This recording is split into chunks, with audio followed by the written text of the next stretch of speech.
Karen, you're back.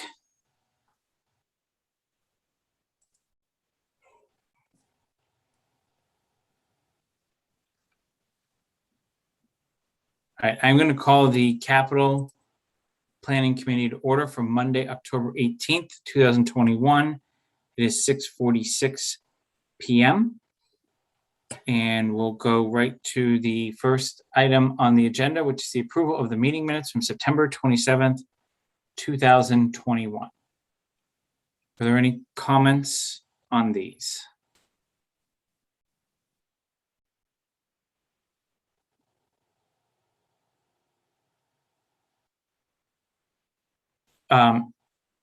My only comment was, Jeff, you're the drafter, right?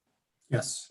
Under the update on leasing from treasurer, and Brian, keep me honest with this. It says Mr. Ballantyne sees potential issues with leasing equipment. In the future, if we have equipment that is more streamlined without add-ons, this could work for leasing. So I think what I heard, or at least I interpreted, was if we're just buying a vehicle from one manufacturer or one vendor, but you don't need like 10 different parts, leasing's a good option. But if you're buying a vehicle that you then need to add radios, lights, accessory equipment, it became cumbersome. Do I have that right, Brian? Yes, and I would still qualify it with interest rate, being positive too. Positive in that the leasing rate was better than financing, or equal to? Just Correct. At least equal to. Correct. okay. So would it be fair, Jason, to reword it to say potential issues with leasing with add-ons? Yes, Okay. I think that would do it. Okay. Because I think what got me, Jeff, was just equipment. The use of the word equipment. Yeah, I'm not sure exactly what Brian said. It went in and out, so I could have definitely heard something. Okay. Are there any other edits? I had just one question on page 2 under the IT, including potential fall special town meeting warrant article section. First paragraph, the second to last sentence reads, Mr. Malinowski asked Mr. Purple if he would take to BOS for ARPA. And I wasn't quite sure what that meant. Probably ARPA funding was the intent, Okay. i.e. because the Board of Selectmen has authority over ARPA funds. I think the question was, is he intending to approach the Board of Selectmen at all on it? Okay. All right. Just if you had, I'll add the word funding after ARPA to make it more clear. perfect. Thanks. That's it. Okay. Lisa, Karen, anything? All right, then I'm going to move that we accept the minutes with the minor edits as discussed tonight. Is there a second? Second. Second by Jeff. Any further discussion? All right, roll call vote. Braccio, Aye. Park, Aye. Palmer, Aye. Wheeler, Aye. and Malinowski's aye. Okay, so the next item is election of vice chair. Andrew has resigned from the Capital Planning Committee, which was effective right before the last meeting. So he currently was the vice chair, so we need to elect a new vice chair. So I'll open the floor for nominations. Can you just clarify? You said he resigned effective prior to last meeting? Right after the last meeting. Okay. What happened, Jeff, is we were supposed to have that meeting to deal with Northborough Road. He resigned in and around that day. That's why my wording's all messed up. So Got it. I'll open the floor for discussion.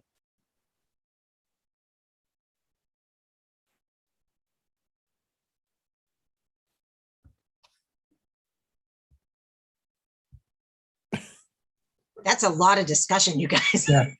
Is there a need for a vice chair? I mean, I'm guessing that if you're not here, Jason, it's likely that we probably be dangling with a quorum or, Well, our next item is that to discuss. I how got we I got hit a ahead of quorum. myself. Sorry. Yeah. So I strongly believe that you should have a vice chair as the person that would take over a meeting. Like, for example, if my internet connection were to drop now, which one of you is running the meeting? I could do a test. I guess my only thought is that I would bet that Lisa is the most familiar with process. And so therefore, if we're talking about running a meeting, that would make sense at this particular moment for her to take the vice chair, just to make sure that we stay in line and run it properly. That's fine. I don't have a problem with that. Do you want to make a motion on that, Joe? I would make a motion that we accept Lisa Braccio as vice chair. Is there a second? I'll second. Any further discussion? I would just maybe change the wording to nominate rather than accept. And provided Lisa's okay with that, which That's fine. Yeah. Okay. That's fine. Thank you, Lisa.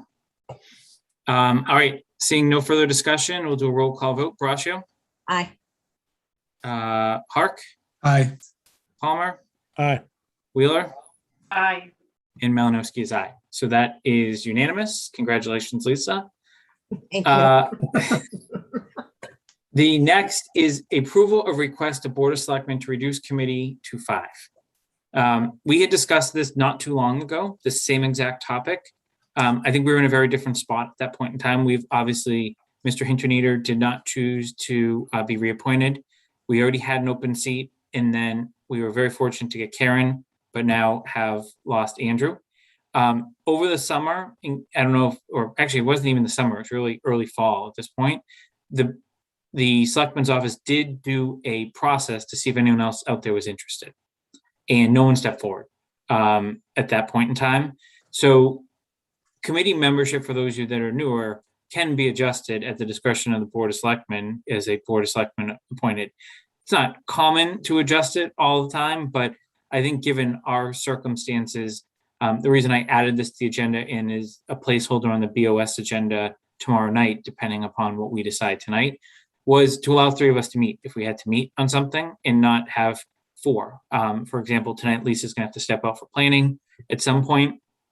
Any one of us drops out, the meeting stops because we need 4 to continue. So with that being said, I would strongly recommend that we ask the Board of Selectmen to reduce our committee membership to 5, and then we can continue to assess what the right number is as we head towards the annual town meeting and resurfacing the permanent bylaw.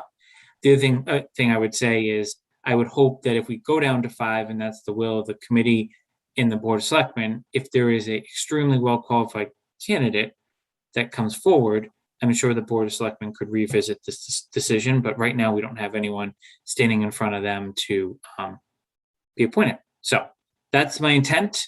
Is there any discussion before I move it? I would only say that what you're saying makes perfect sense, but I do like having more members. So I think as there's more work to spread out as things go on. I think, Joe, I'm hopeful as some of these larger projects hopefully become a little more crystal clear, that will drum up interest in the community. That's at least my optimistic hope at this point. Yep, like I said, you're making sense. Like just Okay, then I'm going to move that the Capital Planning Committee request of the Board of Selectmen to reduce the current committee membership from 7 to 5. Second. Any further discussion? Okay, roll call vote. Braccio. Abstain. I'm going to vote on the Board of Selectmen. Okay, Hark. Aye. Palmer. Joe, I saw your mouth move. I didn't hear anything. sorry. Aye. Okay, Wheeler Aye. and Malinowski is aye. So it's 401. Next item, which is also on the BOS agenda, requires, I think, a little more explanation. So as you also remember, Andrew filled one of the 2 capital planning seats that we have on the combined subcommittee with Shopsy to look at the possibility of affordable housing at the South Union School. The charge is very specific. There are 2 capital planning members, 2 Shopsy members, and 1 planning board member. That's the current membership. Andrew technically does not have that seat anymore as a member He's not a member of capital planning, so he doesn't qualify for that seat. I know he would like to continue in that role, but I view that as the Board of Selectmen's decision, not our decision. What I do view as what we need to discuss is, Karen, I don't think you were on the committee when this subcommittee was formed. Joe is obviously on it now. So my question really, and this is really to Jeff or to Karen, do any of you have an interest in filling the capital planning role on the SHOPC subcommittee?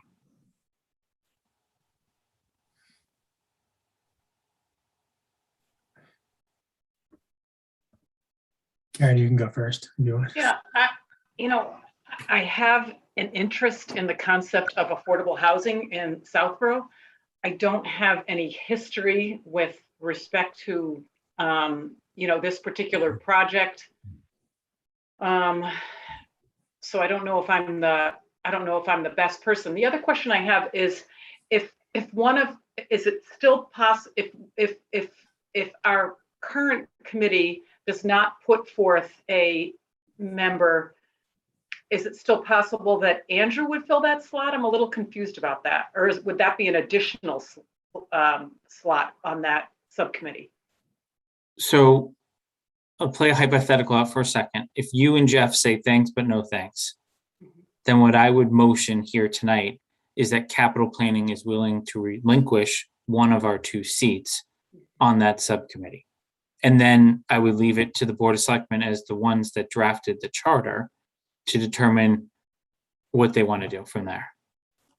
And you said Andrew is interested in remaining on the subcommittee. That is my understanding, yes. I mean, I would kind of defer to Andrew, I think, for relative to myself filling that role. I think he's probably more qualified.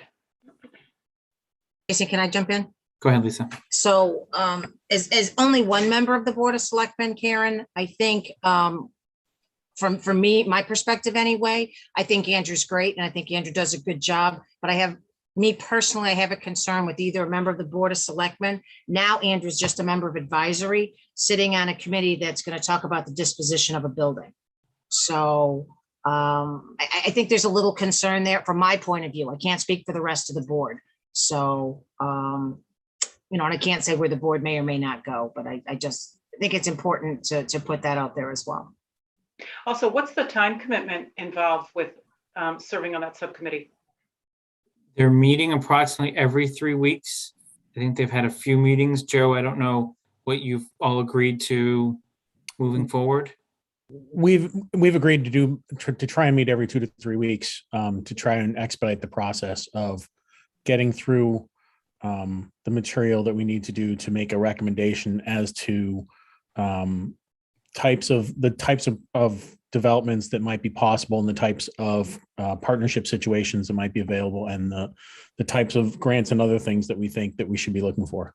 We're still investigating an awful lot of avenues of research in terms of all of those. And Andrew is an active part of that. So certainly we wouldn't mind having another person, but that doesn't necessarily mean that that all the roles are very clear. So if you're really interested, jump right in. If you're not, that's fine too. We're just I should say we're all a committee very interested in finding out lots of information because that's really what we're doing at the moment.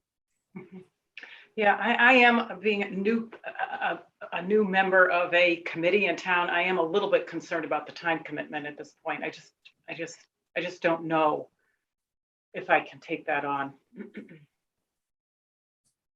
Okay, Jeff? Yeah, so I just don't think I have the time to be able to commit to that, to be able to give it what it deserves. But I guess the other question I had, Jason, is how do we handle it on the school subcommittee with respect to When Kathy left? Yeah. We petitioned to change it to be an advisory member. But I think it was a very different stage and a very different request. Because one of the reasons Kathy was on that committee was because of her history in the last school process. So that's how we handled it last time. And the school asset would be under the purview of the school committee and not the board. Is that the other thought? Well, that was also our own subcommittee. Like Okay. versus this is technically a subcommittee of SHOPC. We're just kind of saying if Jeff, like you're saying, you don't have time, Karen's saying she doesn't have time, Lisa's on the board of selectmen, I don't have capacity. So we're just saying we're going to give up one of our 2 Okay. seats and I think leave it to the board to decide what they want to do from there. Okay, so I'm going to motion that the capital planning committee submit a letter to the board of selectmen indicating our willingness to go down to 1 capital planning member as a member of the SHOPC capital planning subcommittee -21 Highland Street, South Union. Is there a second? Second, in terms of discussion, the one thing I would add to this is that nothing that's going to come out of this committee is binding. And there are there are going to be votes through town meeting on deciding anything with this property going on. So I wouldn't give a second thought to any idea that people can bring up any sort of conflict of interest or overt interest in what comes out of this committee to anybody. So whether it's an advisory member or another one of us, that the stuff coming out of this committee isn't going to be attackable in that manner. And Joe, Jason, if I can just add, so, I mean, I only shared my opinion, Joe, when I share with the board, when we discuss this tomorrow night, the board will know that Andrew would like to continue. You know, Sure. and it's up to the full board to decide, what they think is the proper way to handle it. Oh, sure. Thank you. Okay, any other discussion? All right, we're going to go to a roll call vote. Braccio, Abstain. Hark, Aye. Palmer, Aye. Wheeler, I, and Malinowski is aye. So what I'm going to do now is I'm going to bring John Parent in so we can get all set up, but we are going to do item 6, approval of invoice DRA space needs study. So we submitted the invoice to you. It's for 60% of their work. I don't know if anyone had any thoughts on whether they thought that was an inappropriate percentage of completion or appropriate percentage of completion. But ultimately, we do need to vote to authorize the invoice, and then Mark would do whatever final submissions are needed with the town accountant. No, I mean, the only question I have is, do we agree the fee was 20,000 or is it not to exceed 20,000? It's not to exceed 20,000. And the only reason it wouldn't get to 20,000 is if we stopped now and didn't have them do floor plans of all the spaces. But remember, we stopped them because we didn't know whether there's a school or there's not a school or there's another building or there's not another building. So. Okay. Was that Any the- other? was that Yeah, was the- that we are that the idea of this bill is that we are stopping them from doing floor plans currently? Well, basically, we're going to pay them for what we think they've done to date. Okay. And then ultimately, I'll have an update on your chair's report. We'll decide next steps. But it's really paying them for what they've done Yeah. so far is what we're authorizing. I think that's pretty smart. I like that. I guess I'm not going to question the 60% at this point. Do we know kind of in terms of the timeline where they are in that? Is it generally line up to 60% of the total amount of time that we were expecting?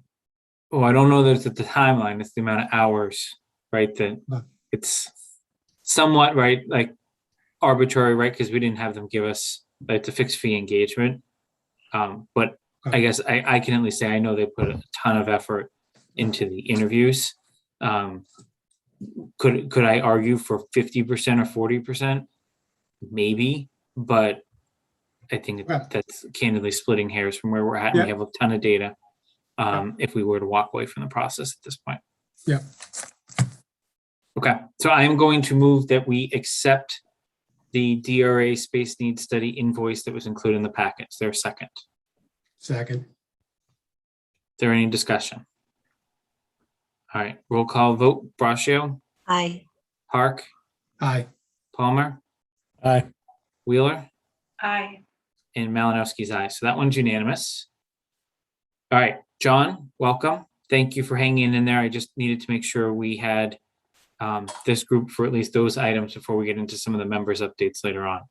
So, John, I don't know if you watched our meeting with the chiefs that last time, but the format we're doing this year is first and foremost a thank you for being what I'll call a compliant department head.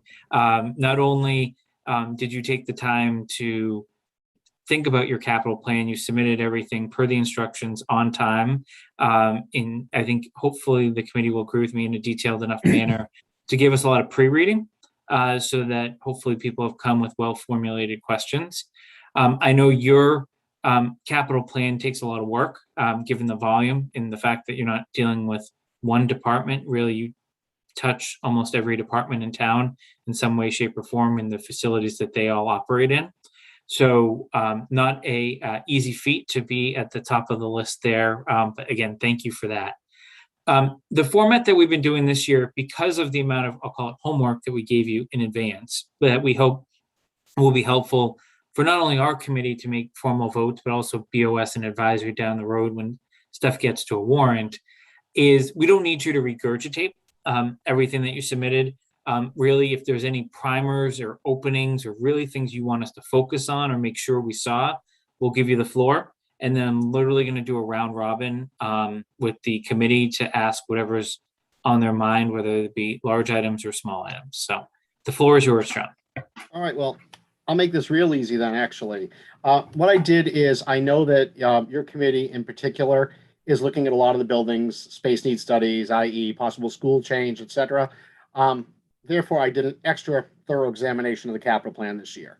I tried to move things out as far as I can in order to allow time for the various boards and committees in towns that will be making these decisions, the space they need in order to do so. And so it resulted in a slim back capital plan for this year. It's actually kind of light for my department, but I think it's a well put together, well thought out capital plan. And it's really dealing with the things that I feel are necessities at this point. This is the stuff I think we really do have to address in fiscal 23. So basically, it's as simple as that. So I'm definitely open to any questions anyone may have. Anyone want to start? Go ahead, Lisa. Hi, thanks. Hi, John. Welcome. Good to see you. Howdy. Just going out to fiscal year 2025. Yeah. For South Union. So we're looking at about $415,000. I guess that depends on what takes place with. Basically, that is giving you guys enough time to basically decide what you want to do. Some of the stuff we may be able to slim back on that one. Possibly the chimneys could be done through CPC because again, it's exterior and it's historic building. So we may be able to look at something like that with CPC. Because again, that's a very visual element of the building. Looking at the other stuff, the painting and maintenance, that definitely needs to be done. But we are fortunate, as many of you already know, of the staff we have. If we currently have the staff that we currently have during that time period, we may be able to scale that back considerably as well. Because right now I have very qualified people who basically, if I can rent equipment, can do jobs that, other staff members in the past have not been able to do. So again, we like to use our staff wisely and put them at the projects that they're best suited to do. And this is right up their alley, basically. As for roofing and stuff, again, I had the seams taken care of on that building probably 5 or 6 years ago. Did a lot of seam work up there. Could have bought you some time. As Jason is aware, I looked at a couple roofs this year. We're told we could push them up more by the roofing company. Always great news. We could look at South Union as we get closer to it. You may be able to buy a little bit more time. You're not going to get an indefinite roof period. That's just not how life works with roofs. It's a little bit older roof. So you could be looking at some larger bills. We may be able to cut them back somewhat, but that's a very big may. Again, it's all on staffing. Pricing right now, I wish I had a crystal ball. I could tell all of you, that's going to cost us for sure in 3 years. This game is really up in the air right now. It's all going to come down to what happens with COVID over the next couple of years. Okay, just one other. That's an unfortunate truth for my department right now. No, thank you, John. Just one other question on South Union. I don't see anything on here for elevator maintenance. Is that? That's carried in the regular operating budget. It is. Okay. Yeah. Okay. Just one other question on the Corderville Hall, the renovations starting in 2024. That's for the addition that we had talked about prior of adding the room on the front of the building and. Yes, yep. Yes, okay. That would be the front room. The bathroom we took care of, as you know, with the Yes. recent addition. Yep. And if the painting goes through next year that we want, the goal is, again, with the proper crew I have right now, if we can address that, we're gonna save considerably over the vinyl siding option that was there. I mean, pretty massively, actually. So you're looking to do potentially some of this outside of Assabet, or are you still looking to The include painting would Assabet? be in-house. Okay. Assabet would be the addition. Again, with the amount of staff members I have to take on that addition, although they're skilled enough to do it, I don't have the power to do it. I just don't have it. Okay, that's it for me now, Jason. Thank you. Thank you. Anyone want to go next? Well, No, sorry, Joe, you can go. Go ahead, Joe. Well, I just want to go back to the Corderville Hall. When we're talking about the additions, renovations, and system upgrades. How much of that is actually that room, that add-on room is factored into that, and how much it is really there? Because we're talking about what, $350,000 to $400,000 in that line item. 325 is the room. So that's the entire room. That's the room. Yep. Okay, But it wasn't- assumes Assabet is doing the labor, correct, John? That does assume Assabet is doing the labor. Yes. wasn't the original estimate we were provided on that a bit lower than that? I thought it was more in the range of about The room 250. was 276, I believe, with escalators. Since we've had it, it brings it up to about 325. I spoke to Jason a couple weeks ago. I have reached out to Wayne at Assabet, trying to get updated numbers for right now. But again, even the numbers you get today, they could go higher. They could go considerably lower. It's all going to depend on what happens with the supply chain. Okay, I mean, like right now, rubber roofing is, pardon the pun, through the roof. yeah. Amazon's buying up a lot of rubber and a lot of steel for their buildings, and it's really affecting the construction market. And the rest of those estimates on Corderville Hall, are you pretty firm on those? For the painting, as long as I have my staff, I'm very confident on that one. The alarm system, absolutely, I'm confident on that one. I spoke to the alarm company. So yeah, I mean, it's pretty basic, straightforward stuff, but it's stuff that does need to be addressed. So I mean, outside of that room, we're looking at 400,000 plus in costs over the next 5 years or so, Outside of the room? No, that would be including the room. including the 400. room. The room's Yeah, well, 325, and then we have 25 for painting and 25 for alarms. And again, the siding, the write-up I sent a little bit back, that 175, if we paint it, we should be able to drop that totally off. yeah. Well, no, I'm That, just looking that at, should be able to be removed from the capital plan. As long as 23 is approved, we can drop that from 24. yeah, but I'm looking at the sound system upgrades, new boiler, removing I windows. mean, you're looking further out, Joe, right? Joe, Well, I'm looking, yeah, I mean, but all those costs are really, most of them are 2027 or sooner.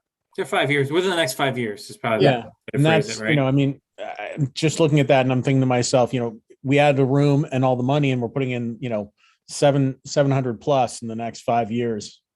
It's just, it's a good chunk of cash to be accounting for. 700. If you're looking at, if I'm looking at the Corderville rewiring, it's 75, Yeah. then 25 for the fire alarm, another 75 to replace AC units, 175 for the large window and siding, 50 for boilers, and 45 for the meeting room sound system. Yeah, it's up there, but yeah, that's really what this stuff costs. No, no, I'm not saying that's not what it costs. I'm just looking at the total cost and I'm swallowing hard. It's not, that's all. Just wanted to know how firm they were, because obviously things like sound system upgrades, if they're really necessary, I can understand if the populace really needs that. No, and that's one of the reasons we did move that out a couple of years now. And that's like the roofs down at Station 2 and the other one we just moved out as well. We look at those a year-to-year basis. We examine what we have, and if we realize we can go longer, we push it out. Okay. That's one thing So- anyone who's worked with me knows. I won't put something forward unless I absolutely need it. So these are best It's just- guess. I it makes get no it. sense, Yeah. It's best guessed. I get it. Yep. Joe, anything else from you? No, that was the only thing that, did it for me. Karen or Jeff? Sure. Yeah, Go ahead, Karen. thank you. So I have just one really kind of elementary question, being new to this. So what actually goes into the town budget? Is it the amortization of all this spending? And so the town approves that. Does the town also actually approve the capital plan, or is that, part of why we're here? Really good question. So I think it's a little bit of both. So the capital planning committee technically is the one that brings forward the capital plan. Mhm. Ultimately, every year, Board of Selectmen and Advisory make a recommendation to town meeting on the articles that are in front of town meeting that year. Something only becomes reality once town meeting actually votes on them. Mhm. Some of these items, I'll use the 325 for Corderville as an example, are more than we could pay in one given year without an exorbitant tax increase. So that's why we have Brian in the finance team. They look at some numbers and have a tolerance for an amount up to a certain number. And Brian has been very clear in the past, there is no magic. It's a much broader picture of what we're going to bond, which then there becomes an interest component to it as well, and which we're just going to pay and appropriate in a given year.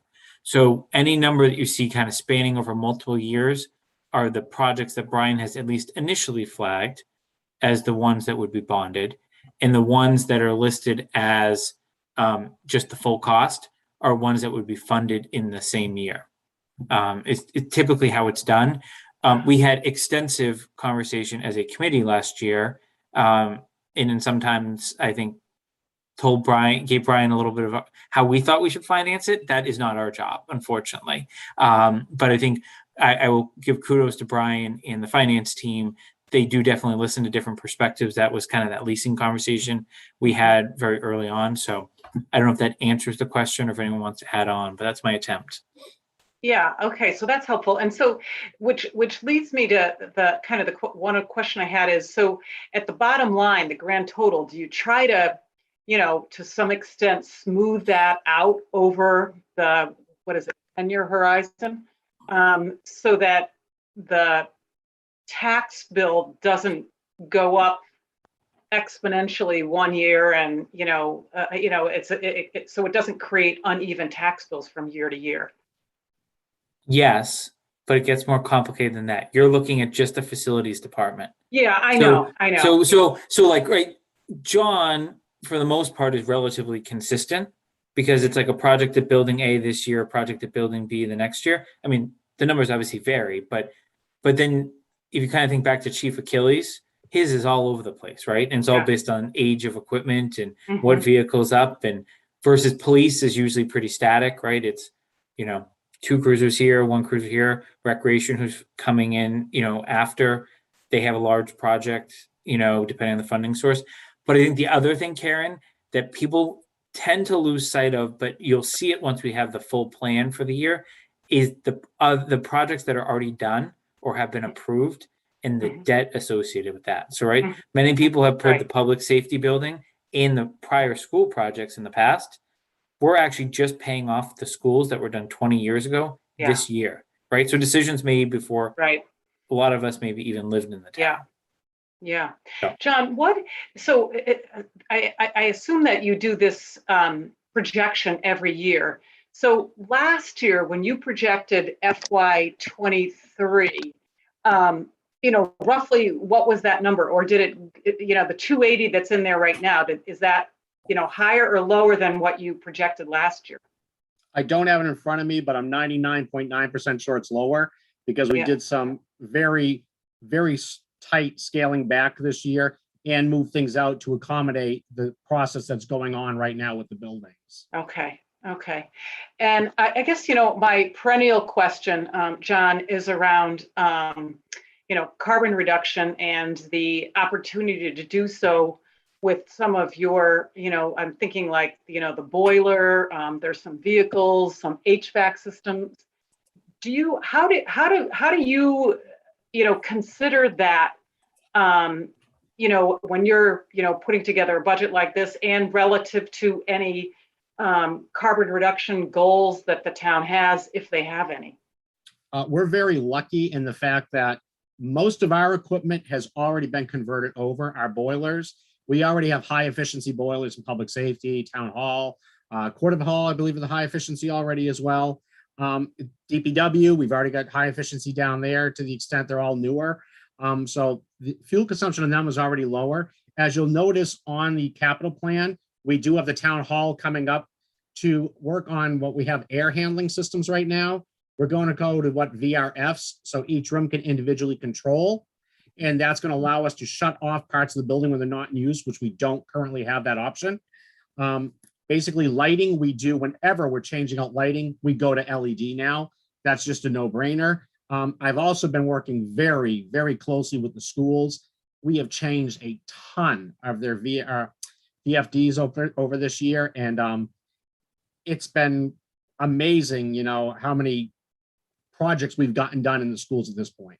Lighting's almost completed, VFD's done, all checked off.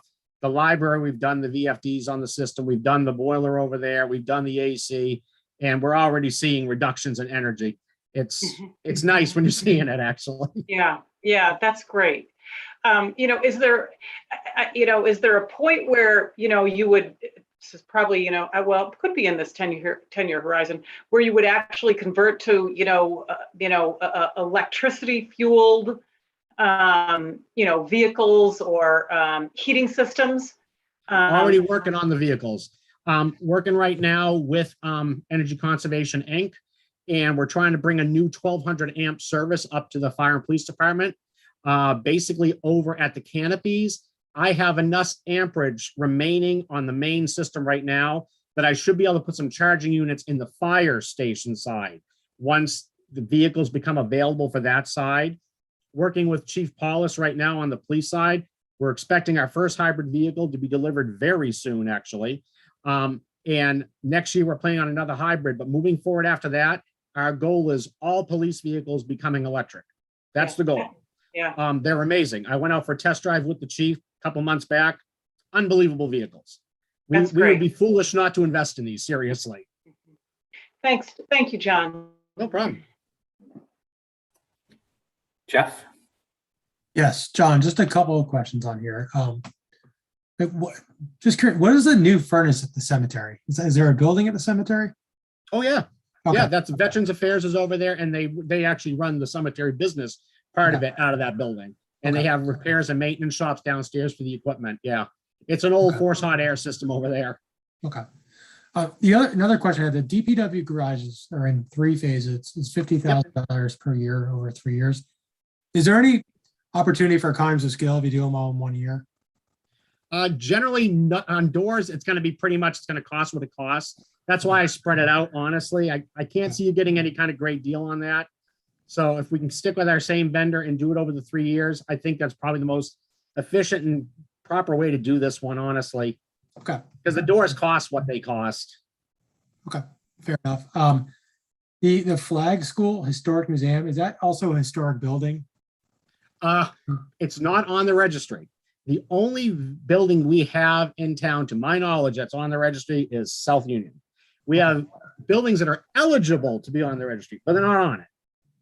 So does it need to be on a registry to get potential CPC funding, or is there a way for us to explore that down the road on those? No, you can get CPC funding.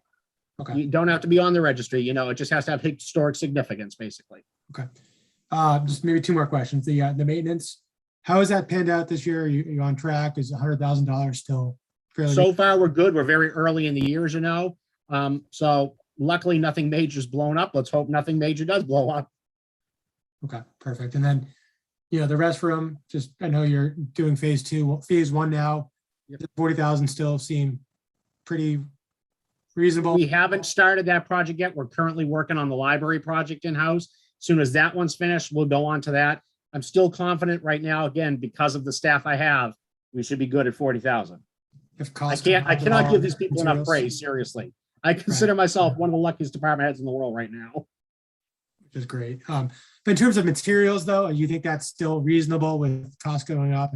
Okay. Yep, because one of the major things you run into in bathrooms especially, materials can get costly, of course. Labor is what generally gets you in bathrooms. Right Absolutely. now, we have people that install tile. They can do anything you can imagine.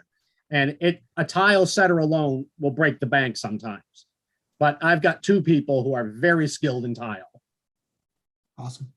And sorry, my last question, and maybe you're not familiar with this, but on the sum of the total cost, if there's a line item on here, but there's no future expense, does that mean it's already been covered in 22 or prior? You know, for example. On which one? That's, yes, yes. Okay, because I wasn't sure. I don't remember exactly everything that we did in the townhouse, but I know the windows were done. And it's $400,000 in this year's budget, but you know, the boiler in the townhouse and the other items like the generator. So I just wanted to make sure that was. Yeah, if you see it like doesn't actually come up to the right, so Yeah. we can clean up the formatting.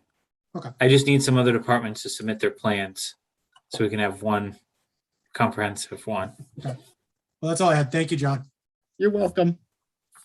John, so I guess with my couple of comments for you, you still have the installation of the emergency generator on here for the townhouse, Yep. which I think was probably one of the items that met the most resistance from this committee last year, if I could summarize properly.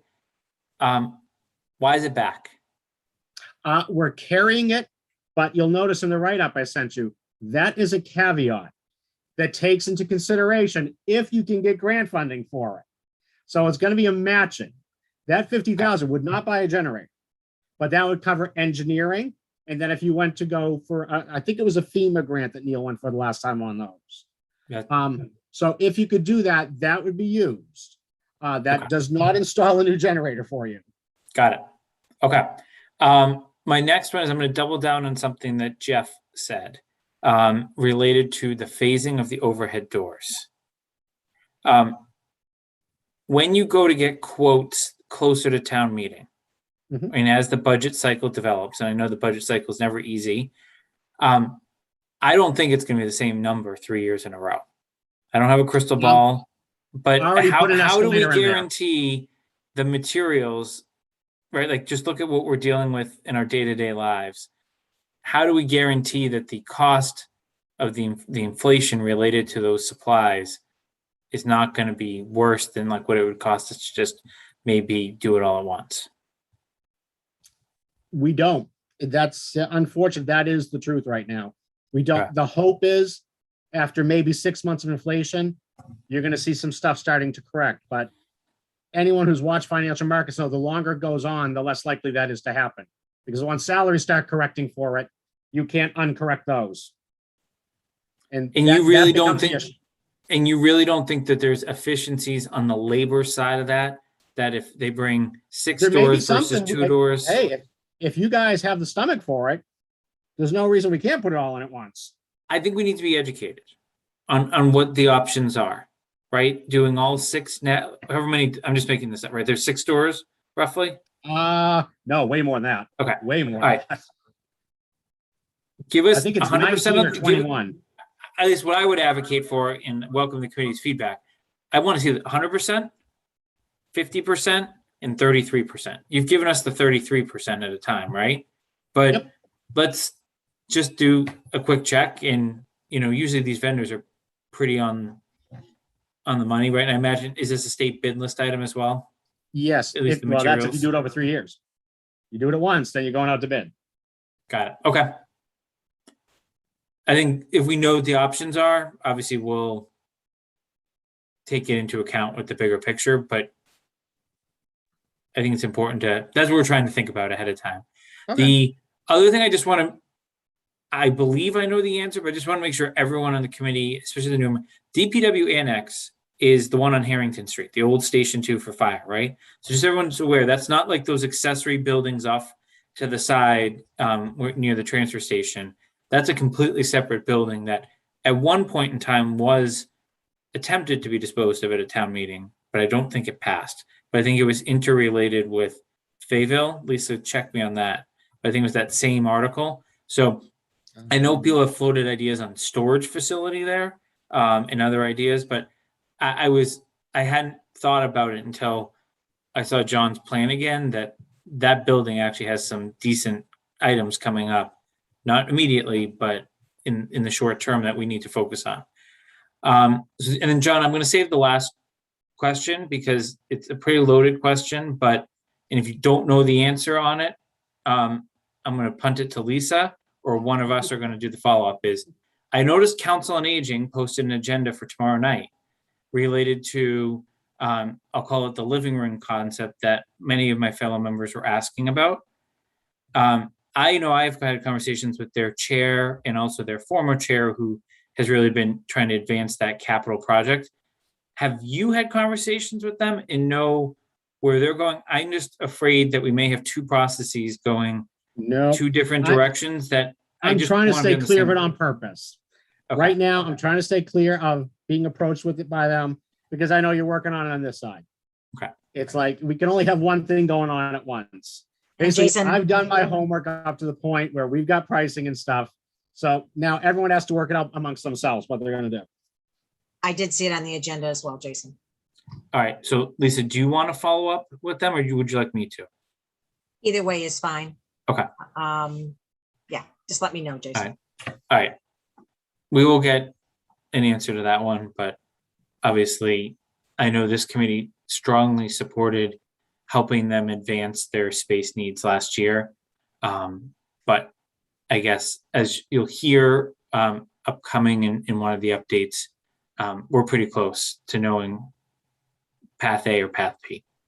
So I guess, are there any other questions for John before we let him go? I had one quick one relating back to something that people talked about with the HVAC system, the VRF system. How much efficiency do you really create with that? It depends on, I don't have those numbers handy by any means. Generally, it's considerable at the town hall because we're running some pretty massive air handlers up there. Mhm. We have 5 or 6, I believe it's 6 up there right now. They're good size, Joe. Literally, some of them 12 feet by 8 feet wide. That's each one. Just massive fan systems running with pretty large motors on. So like right now, when you guys have a meeting in town hall at night, I have to turn on the entire building. It's like all 6 go on. Where if we had the VRFs, you could just turn on the meeting room and you could just run it that way and open the windows because we're putting windows in. That's the whole goal with this. All these little projects are intertwined for the end product, which is a more efficient, healthier, just better building overall. Yeah, I was just wondering how palatable that total 600 is. You know, if you could say you're taking out 30 to 50,000 in savings a year over the next 10 years from it. Well, the goal is to, I did that in the write-up as well. That may be eligible, Joe. I'm looking at it when we get to that point. I should be done with the lighting at the schools through green communities. I may be able to snag some money towards this with it. Because generally there are enough savings when you go to VRFs from air handlers that you can get green communities money. Okay. So if we can bring in some grant funds, let's take it if we can get it. It's still a couple years out. So, you Yep. know.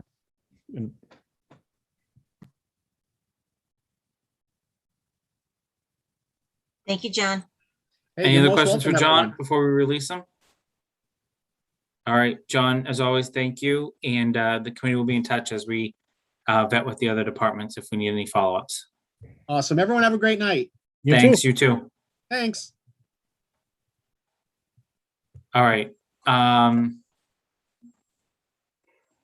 So I see members of Recreation here, but they are posted for 8. So Jen, Dawn, and Tim, if you're not expecting a quorum and you want to come over now, why don't you raise your hand? Otherwise, we'll go to our other business. I'm just going to bring Jen in and we'll.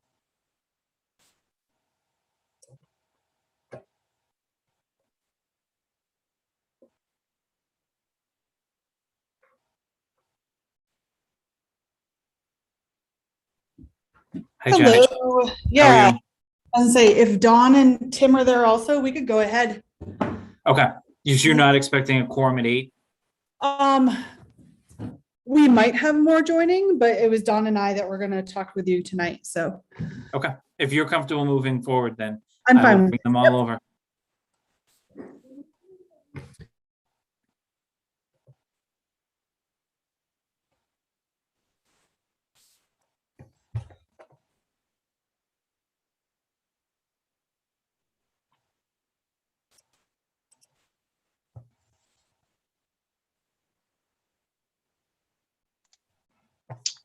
What's up, everybody? Hi, Tim. Hi, Don.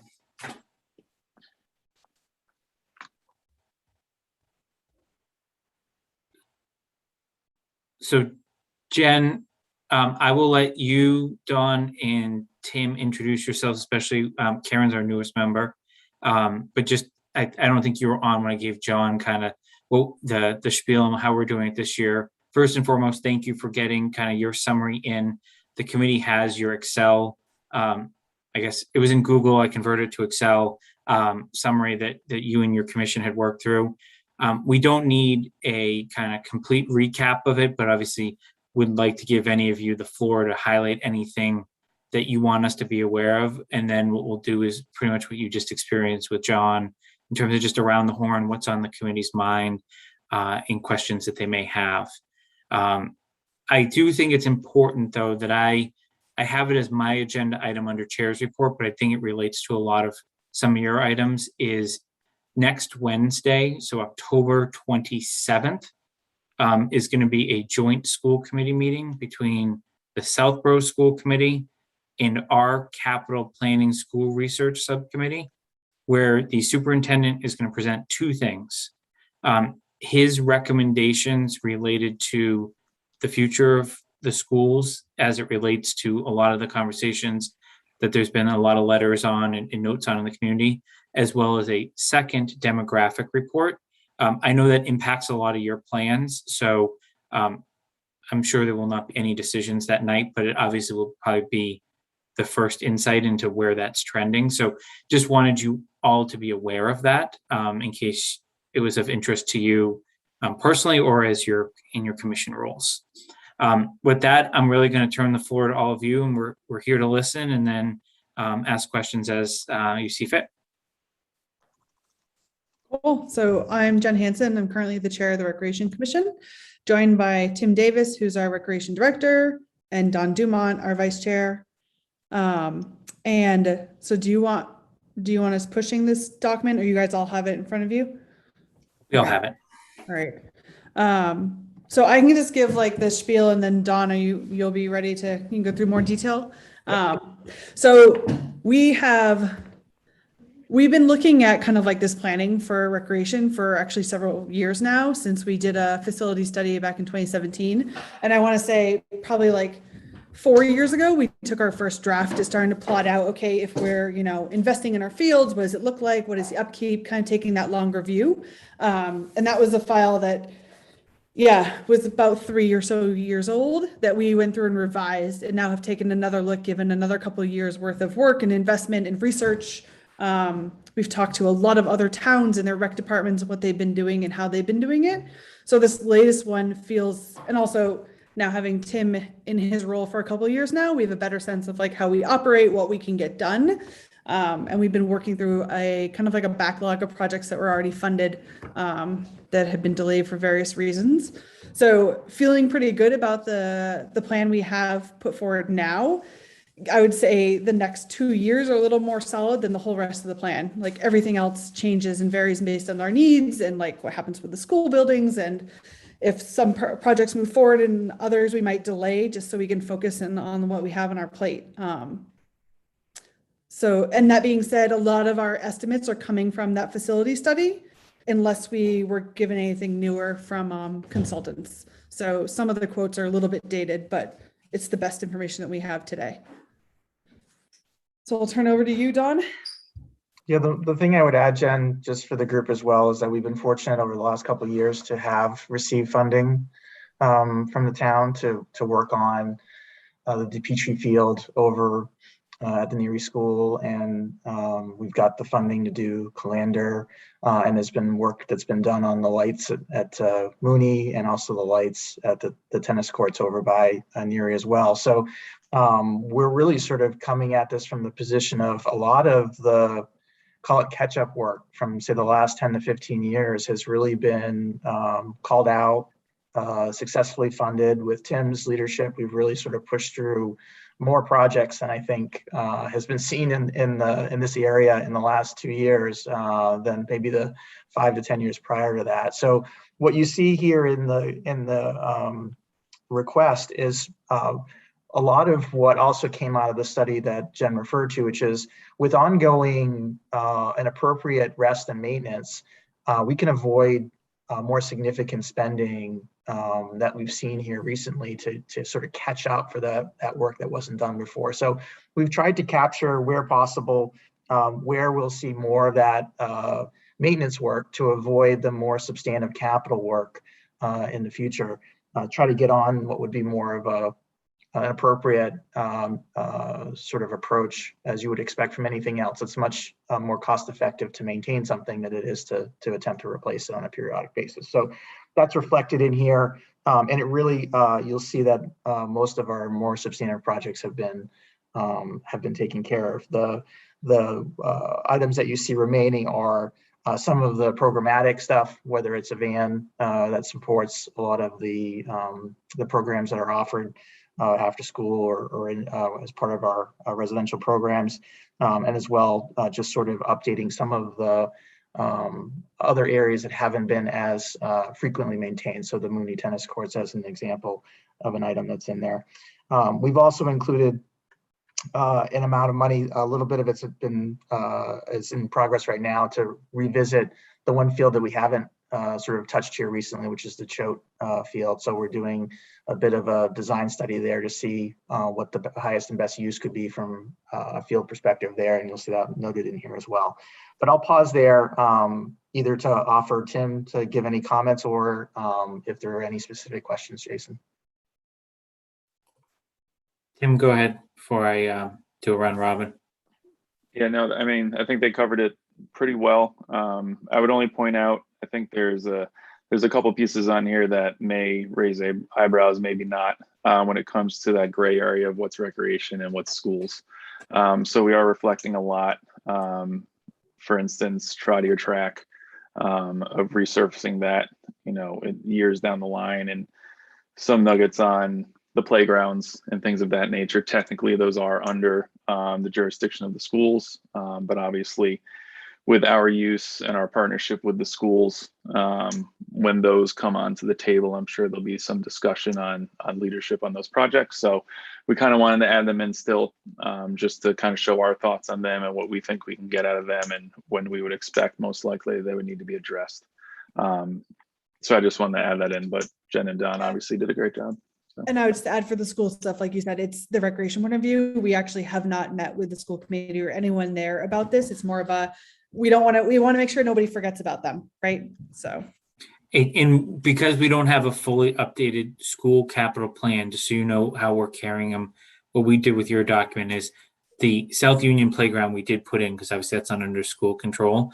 But we are not carrying the playgrounds you have at the bottom of yours until we see what they have to match up. So obviously, if you have a discussion or we're aware of any discussions, we'll certainly make sure we're triangulating that. But we didn't think it would be fair to put it all on you right now. And obviously, they're going to be looking at some sort of project at some facilities. So that'll naturally impact a lot of this as well.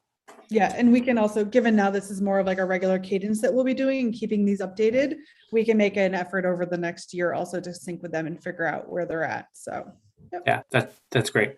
Before I go around the horn, I just wanted to commend all of you, both the commission and Tim, because the capital plan we were carrying in the past, right? You basically went back to square one. So what the committee got last time for some of our public safety departments was like a summary of changes. I didn't type a memo this time summarizing changes, because you basically went back to the drawing board and said, this is our mission. This is how we're going to do it. I think I can't, Don or Jen, I don't remember which one you said it, like, you've just gotten a lot of funding from the town.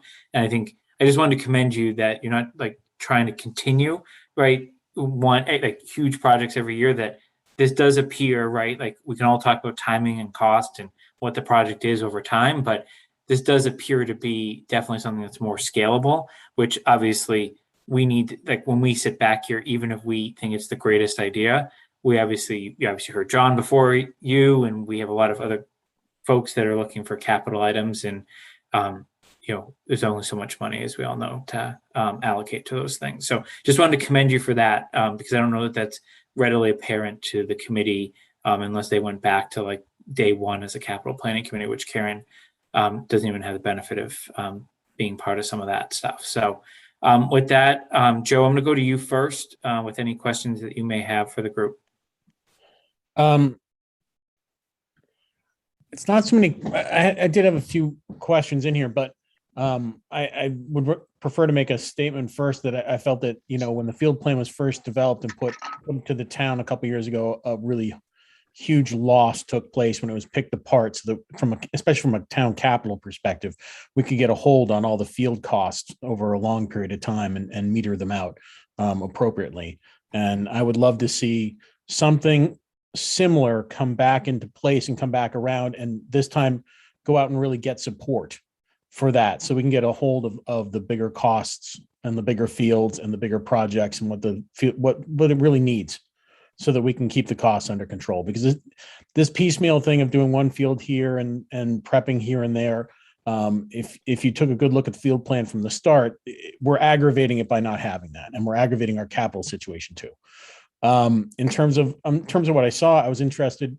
Are we looking at bonding the Choate field in 2026? Is that the idea? So not necessarily. So that project there, and we're in the midst of trying to sort of do a proof of concept as to what that field could look like from a use perspective. If what we've done, and a lot of this work was done pre-COVID, so some of this is 18 months old, but we engaged with a few other towns, Shrewsbury and whatnot, in some of the approaches that they have done to actually do some of these larger scale projects. For the most part, those projects are significantly funded by raising funds outside of the town. So there's a placeholder in here for an amount, but if that's the amount we came in the future to look for, I would be highly disappointed, because we believe that there's an opportunity there to raise funds, look into CPC funding for certain things, grants, the whatnot, much like many other towns have done. And so there's a trailblazers that are out there, breadcrumbs to follow, to be able to put something together that would look comparative to much of what you will see in neighboring towns. So in this case here, I think we did what we could to put something in there to meet the spirit of the request. But like I said, we would expect that we would really put together a comprehensive effort to minimize what we would ask the town for in that. Okay, so what you're also getting to is some of these costs in here haven't been town meeting approved yet. So that's we're right. only looking at most all the costs on here that are more than 2 years out probably haven't been approved at all. Is that correct? I think you could probably, and maybe Tim could correct me, but I think it might be easier just to identify the ones, if we already haven't, which ones are actually, I believe there was a notes column that might have indicated which ones were already funded. So Calander Field, that rebuild, I believe, is the only one that is actually town funded and approved. Correct. That's None of the reflected others on this. are.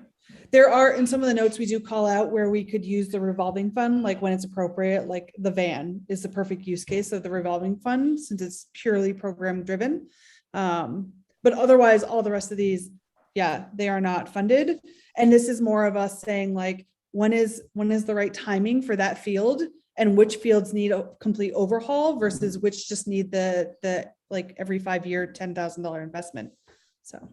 Okay, because I mean, just from the experience of watching the first field plan, when these chunk items come up, you unless we're going to go out and generate a significant amount of support, there just isn't a populace that's going to swallow most of these. The 180 or 200 people that show up at these meetings it's just pulling tooth and nail on some of these types of items to get them, which is where I see the problem in trying to forecast. I'm not trying to be pessimistic. I'm just saying my experience in watching town meetings, it's really hard. And not that I don't think, like for instance, Lundblad, I mean, I know we're looking for another AstroTurf field in here, and that's going to have to go through town meeting, and you know, choosing an appropriate site where, especially where we can get lights, would be a huge plus, because I think that's the big need in the process of developing the field system. And that's the choke proposal. That's Okay. what you see in choke, because there are lights already there. So the study is to figure out what might be feasible. And Okay. if it is feasible, then we all agree 100%. If you're gonna maximize the value of that type of investment, it needs to come with lights. And given sort of, you know, what's gone on in the town in the past, it's substantially more desirable to do it in a location that already has that milestone accomplished. Yes. I mean, I think from my perspective, I think what I would love to see is two different proposals. One, which is sort of based upon the plan that was developed before, and see if we can get enough support through a meeting to get a plan like that through, where we could have a stable capital outflow into the field system, so we can count it as more of a budgetary, even though it's a capital outflow, more of a budgetary type capital outflow, so we can count on it year in and year out.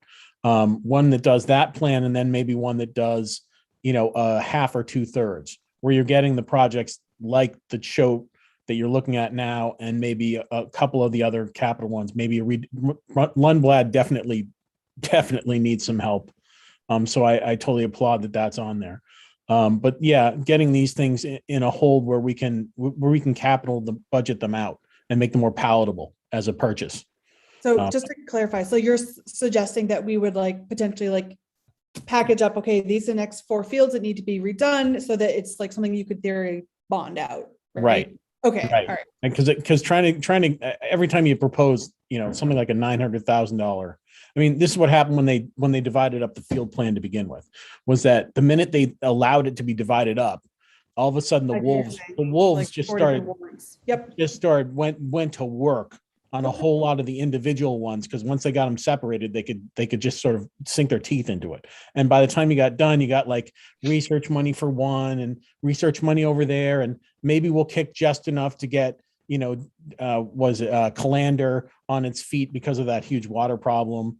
And you didn't really get a good plan moving forward. So you had all these things left out there. And so I don't want to sink billions of dollars into the fields, but having a good budgetary sort of capitalized item that will keep the fields in shape enough that we're avoiding, you know, having to redo entire fields every X amount of time, I think it would add a lot of value to the town. And I'm hoping that if one can be put together, that with enough support of people that actually know, going out and drumming the bushes for people to go to those town meetings. You look at what happened when the public safety building came up.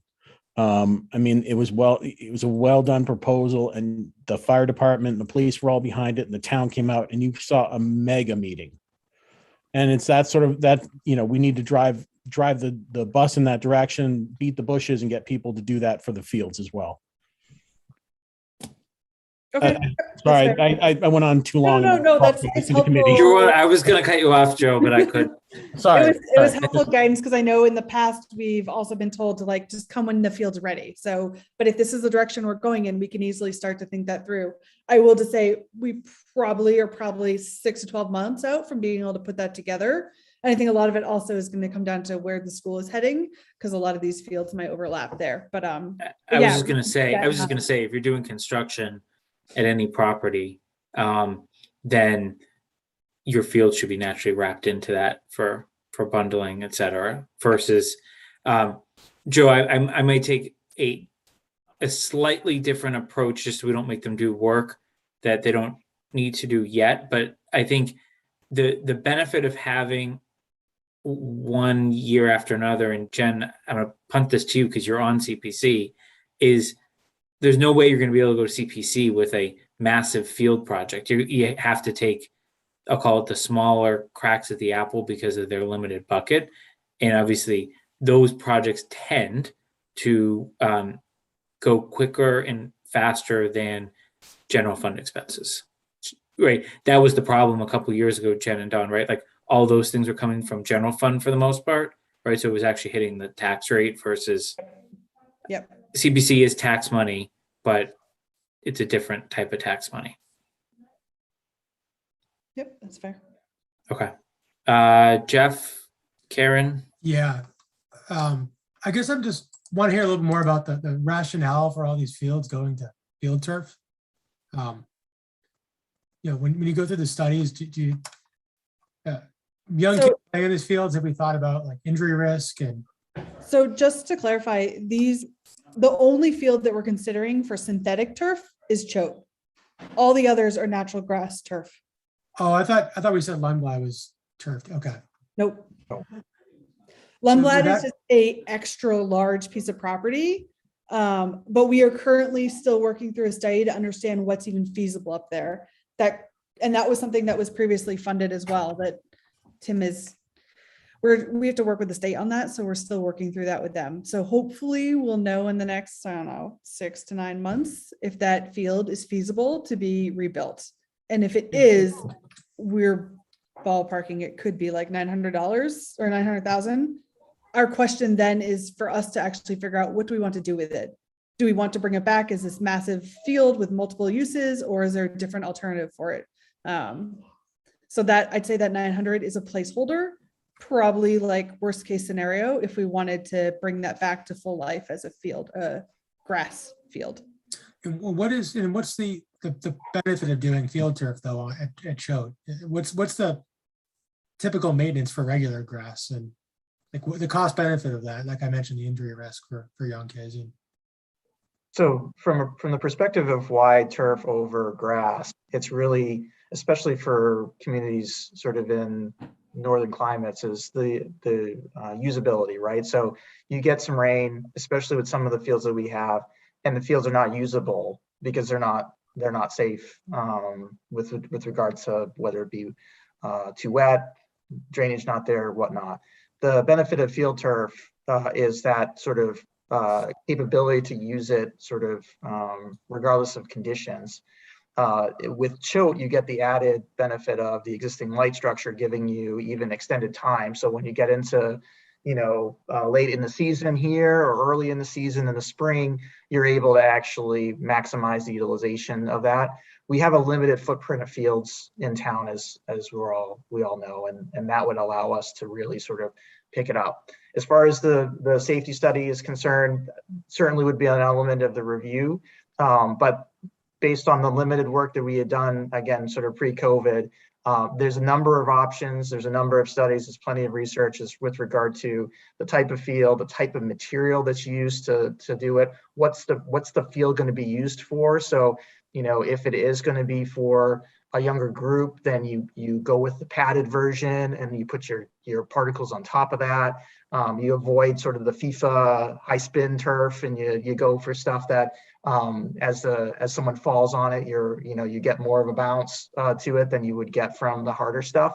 So we've looked at some of that, and we would incorporate that as part of it. But really, the driver would be basically bringing up more capacity in terms of inclement weather, in terms of timing, especially with the light structure that's there. Okay, thank you. And then just last question, and maybe this is something that just hasn't been vetted, but you have the track resurfacing, the track rebuild in 27, and then 3 years later, the $80,000 resurfacing. Is that just a placeholder from the schools? So I believe, and you guys can correct me if I'm wrong, I believe the rebuild is not the track. I believe if you're familiar with the location, there's actually a field within the track that's actually used for soccer, I believe, Yep. lacrosse and field hockey. So that's separate. So there would be a sort of a bring that back up. And then there's the resurfacing, which I believe appears a couple of years later to maintain the investment that was made in the surface in the last year or two.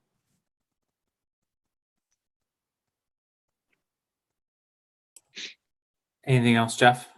No, thank you. Okay, go ahead, Karen. Yeah, so I guess the Lundblad field, is that the field that's near Neary? That's like the old, on top of the old landfill? That's right. Okay, Exactly. okay. And so that's a grass field, right? That's right. Correct. And is it currently operational? We use it. It's very operational. It's not as heavily used as the other fields in town. It's mainly used in the summertime. It's a massive field, as we mentioned, so it's kind of a multi-use auxiliary space for multiple groups to use. It's not a dedicated sport field. And the rebuild estimate is 900,000?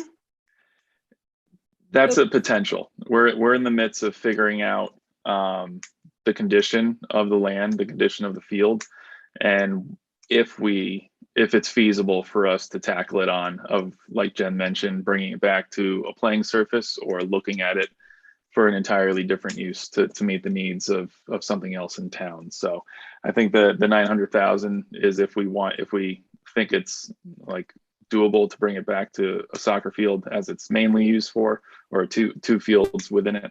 So it's kind of like Jen mentioned, just a placeholder of a potential. Okay, I see. Yeah, I don't have any other questions. Thank you. Okay, thank you. So I think I have two questions remaining that haven't been asked. One is on the van. So I know that's technically, it looks like it's something you want to purchase soon. I know there's no like date. And I know you're working on quotes and there's no vans available and all that fun. So just to clarify the intent is it's going to come from the rec revolving fund. So it would not require a town meeting vote, but it still falls within the capital policy. So you're going to come back with a formal request whenever you're ready and we'll just schedule it into a regular meeting. Yeah, and I think timing, because it's hard to find vans, we're looking like hopefully spring to have it in rotation, maybe for summer programming or potentially next fall. So I guess maybe a preview, and Karen, I'm surprised you didn't ask this. I don't know if there's, we've seen some great success with Chief Paulus. I think you probably heard the back end of John Parent, but coordinate with him. He has, we saved $5,000 or $6,000 on the new police cruiser just by them buying that hybrid, not to mention all the operational. So I just think, I don't know if that exists for the type of vans you're doing, but just continue to pile on to what Karen's been championing on our committee. And then the other thing is just any sort of cost benefit analysis that you'll have, in terms of the recovery, right? Because I'm thinking about, all right, when's your next van, right? That's not in your capital plan, because my guess is it's not 10 years out. Yeah, and we did that. I know we did that benefit when we bought the first van, or our newer van a couple of years ago, and we went through the numbers again with Tim. I think it was last spring when we started talking about, does it make sense to add a second van to the program? So we definitely we can package that up when we get closer and want to bring back the van, saying this is the use cases, this is the revenue it's driving, this is the program expansion, stuff like that. Okay. This is not my second item, but it's somewhat related. I also saw you had the tent on there for this year. We do not care. It's not in our purview. It's under 10,000 unless all of a sudden supply goes up. So, It the originally prices was on that come up. in there at 15 grand. And then I think last minute I changed it because we got, Tim found an alternate one. Okay. So it's not on our radar. We don't need to vote on that unless your number changes. And Jason, I'll just jump on something you said. I'm already working with John Parent on the green community aspect of the van purchase. So that's completely on our radar. So perfect. He only has limited funds a year, that he can allocate around. So it's not even that. He just wants to make sure that we're following guidelines. He sunk his fangs in real quick when he caught wind we were doing it. So Jason also gave you a really good tip right there. You can change all these 10,000s to 99999. Just take them right off. Yeah, those are maintenance items though. But I think we all like the concept of, maintaining these things a little more. All right. So my second item, I don't know if you're gonna have an answer for it tonight, but I think it's something I'm getting a lot of reach outs on, is the ADA study. And obviously, nothing against recreation. I just think your fields, obviously there's a lot of them, right? So there's naturally a lot of volume there for some of the items. How are you thinking about it from a recreational aspect of advancing some of the items there for the fields that aren't going to see a lot of, I'll call it, heavy capital in the short term.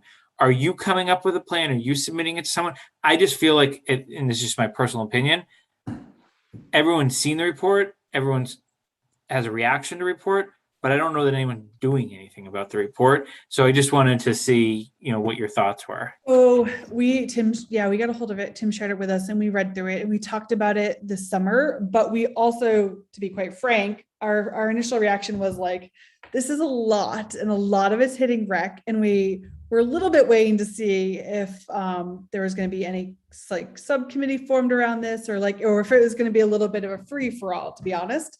So we sat on it a little bit waiting to see what's happened. And then we got the ask, a week or so ago, I think, Tim, to come up with a plan. So it will be on our next agenda. We'll start working through that.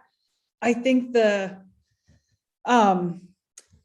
with all this ADA stuff, there's obviously a scale, right? Some might be glaring, we should fix this. I know some of the things that Tim and DPW have been like, hey, we can cut that curve, we can straighten this out, we can tackle some little stuff really fast that they've been kind of working in as they can. But for the bigger stuff, part of it is if we come up with a plan and come tell you how we're going to go fix all the ADA compliance or bring them up to a higher standard, it's without knowing what we're going to do with that field or what the future state is. I worry a little bit that we're going to go invest and then we're going to tear it up and do something different. Right. So I think part of it needs to be we'll take a stab at it and come back with what we think and how we'd want to build it in. But I think I'm also looking for a little bit of guidance from the town or expectations. Do we want this done in the next couple of years? Can it fit into our 10-year plan? Is that acceptable? So we'll take a first crack at what we think we'd like to do, or the ones we think that might be more glaring that we should address first. But my gut says a lot of it will be built into. So when we start investing in these properties, addressing it there so we can do a better job. And I think it'll be more cost effective to do it that way as well. And kind of going back to what I mentioned at the start and speaking, and Jen and Don, we haven't really talked about this fluidly at one of our meetings, but right now the town is putting the playgrounds and things of that nature of the schools within our purview when it comes to ADA. So we're going to have to carry that and we're going to have to look at that. And when it comes to playgrounds, I mean, they're all over the place. I know right now, there's playgrounds in towns that should be replaced next year. There's playgrounds in towns that don't need to be touched for another 10 to 15. So it's going to take some time to kind of put it out like that. And it's a matter of if we want to do it on an individual basis or we package it all together at one big bid, especially with the fields, because I'm working through each one. I've been doing it last week and a half. The glaring issues at each field are relatively the same when it comes to access. So again, do we tackle it individually or do we package it into one thing and go out to bid and see if someone can come in and do it as one big project? So we're actively working on it. It's just like you said, it's Rex probably top 3 in that. So yeah, that's a good summary. I guess, Jen, with your CPC hat on, have you seen how many applications yet have come in for this year? Are there a lot or are there a little? No, I think we have one and it's pretty small. So is yeah. the committee still accepting applications? Yes. So Tim, I don't know what working group you all have, but obviously I think certainly some of this could go through there if we're looking to do something on a larger scale. Yep. I kind of like what Jen said about maybe being very methodical in packaging. Running out to do a lot of these things. I read a lot of that report, and I mean, there's just so much stuff in there. And we all need, even anybody looking at this can be realistic. I mean, there's only, the most practical of solutions that are going to methodically fit are the ones that, if we went to do everything in those reports, we'd never get anything else done. Yeah, I think the important part is someone is looking at creating a prioritization. It sounds like there's plenty of people that are starting to focus on it. All right. Does anyone have anything else for our friends from Recreation? All right. So we will be in touch if we have any other questions as we start to pull things together. Obviously, if anything comes onto your radar, certainly just send a note and we'll figure out next steps, et cetera. Jason, what was the date and time on that school committee meeting? Don't know the time yet. It is October 27th. They'll post it probably sometime this week. Great, thank you. All right. Right. Thank you very much. Capital planning, we still have a few more items, but recreation, thank you.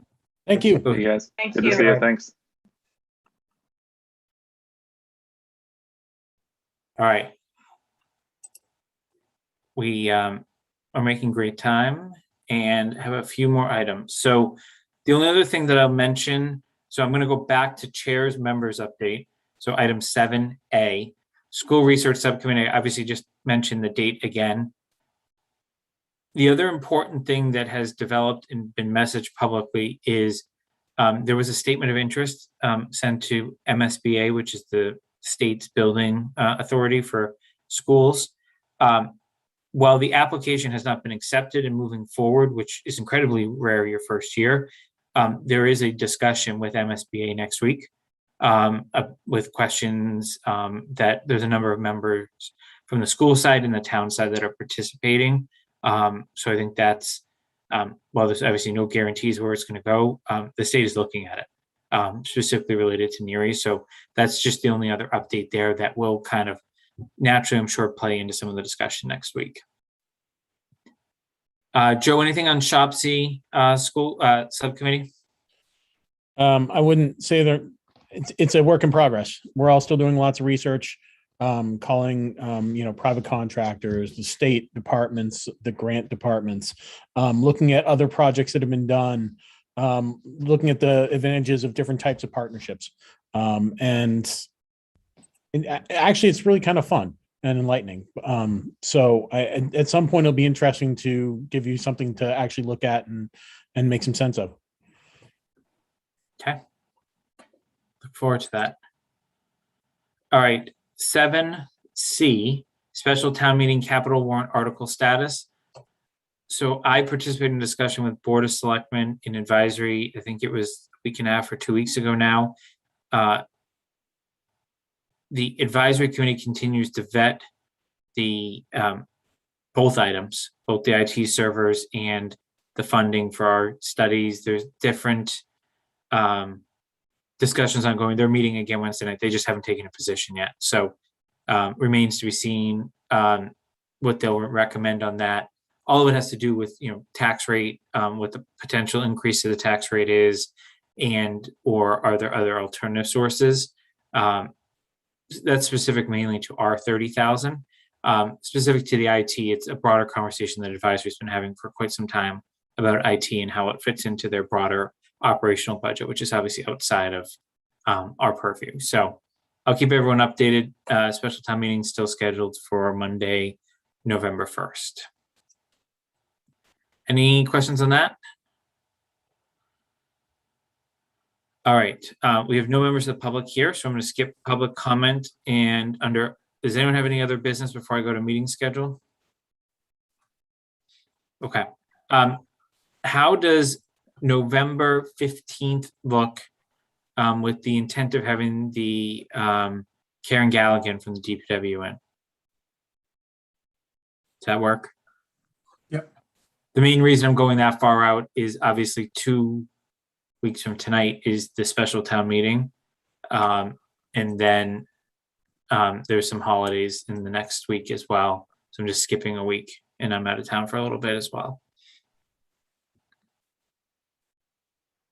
Yeah. Okay. Karen has already confirmed she can come that date as well. So